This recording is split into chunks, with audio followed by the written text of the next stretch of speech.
This is a little creek, and the people here tell me the creek is normally about 20 feet under the steel supports of that bridge. But you can see right here that the water is just about 3 feet under it, flowing very quickly, and people say just a couple of hours ago the water was actually going up over top of that bridge. Now when that happened, the bridge had to be shut down. It became compromised, and normally if we can make our way up this way, when officials close an area, close a street or a bridge, they put tape across it, or maybe those wooden horses that you see that have the yellow reflective tape. But in this case, they dumped this giant pile of rocks. And these are big rocks right here. This bridge is definitely have some wear and tear to it. It's just kind of crumbling as I go over it. And also down here, you can see that the steel reinforcement for the concrete, that's actually come out of the concrete in some places. So this bridge to begin with looked to be a little bit compromised, and with the water, even more so, and they had to shut it down.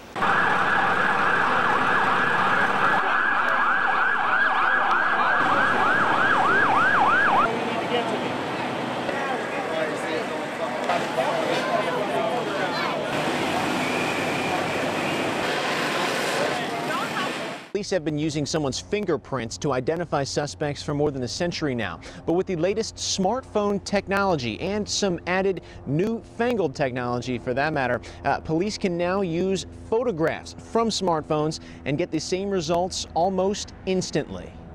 You know, it's not like these ads are sending the wrong message. It's just that they may not be sending the right message for teens.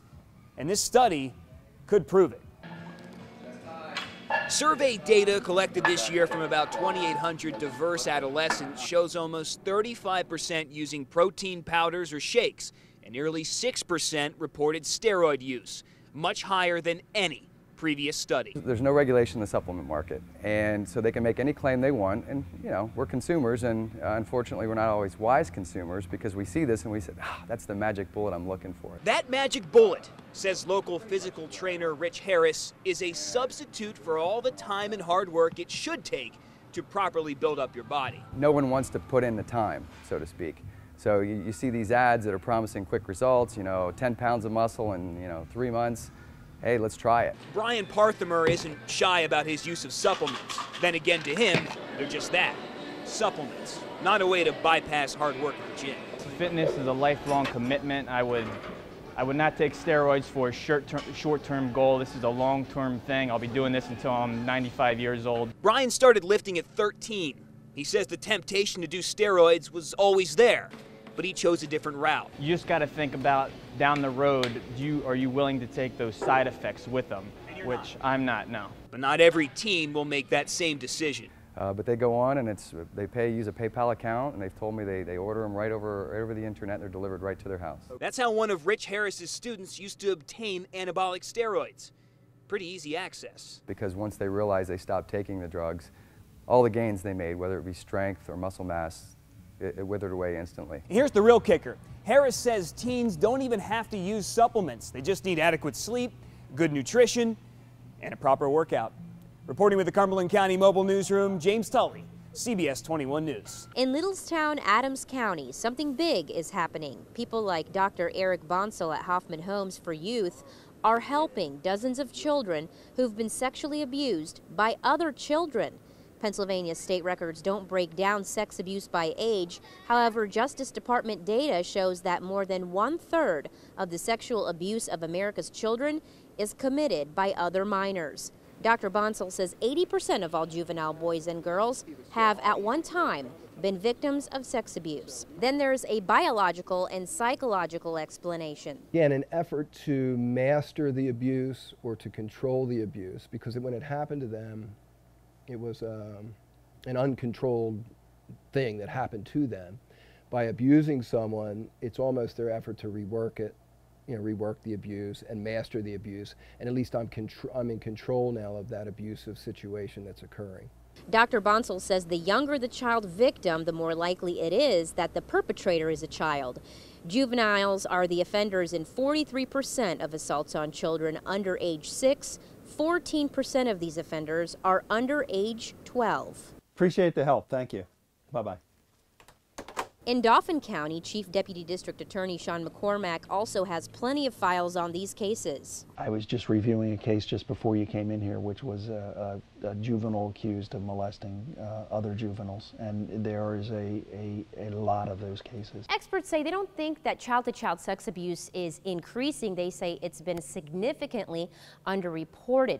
Until now, they say more people are coming forward, especially after a jury convicted Jerry Sandusky of child sex abuse. If these kids don't get the help early, it's highly likely they'll go on to abuse more children and start racking up a long criminal history at a very young age. Starting this December, a new Pennsylvania law will require children 14 years or older who've been convicted of certain sex crimes to register with the state police as sex offenders for the rest of their lives. But they won't be listed on the Megan's Law website unless that child is considered a sexually violent predator. Heidi Getzy's history working with these kids started more than a decade ago when she worked for the FBI. She says education is a big tool that's lacking in schools today. I think that when we begin to educate children at a very young age that no means no to touches that they don't want, that holds true, from infancy on, that we learn better, we retain better. Rochelle is a foster mother in Lancaster County. She's raised many kids, even adopted some. The story of 2 of them is so terrifying that she's not only sharing it with CBS 21 News, but she's also shared it on the show Dr. Phil. Michael was raped repeatedly. He was forced to perform sexual acts on his 2-year-old sister. He was, I know that he has disclosed to us that if he didn't comply, he got hit with a yardstick, but if he complied, he got candy. Michael was in shock. He was just an empty shell. Rochelle says her adopted son, we're calling him Michael, and his sister were sexually abused as children by their biological mother's boyfriend, who also took video of it and sold it online. He was caught and put behind bars. Michael and his sister were taken in by Rochelle and her husband. They put the brother-sister in therapy and did everything they could to help the siblings recover, but it appeared as though Michael, only 10 years old at the time, once a victim, became the offender. As he started approaching puberty, we saw some changes in him, and we saw him starting to isolate his sister. He started isolating younger children that were around him. Michael later confessed to sexually abusing other children as well as his sister.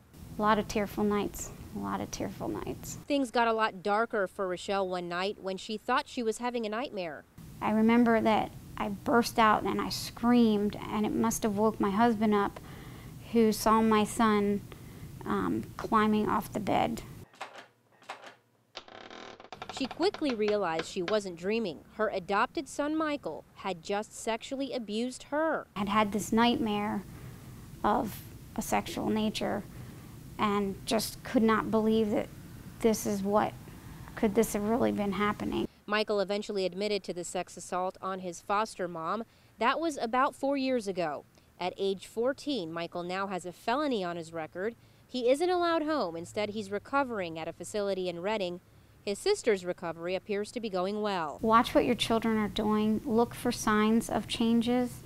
If your gut tells you something doesn't feel right, something isn't right.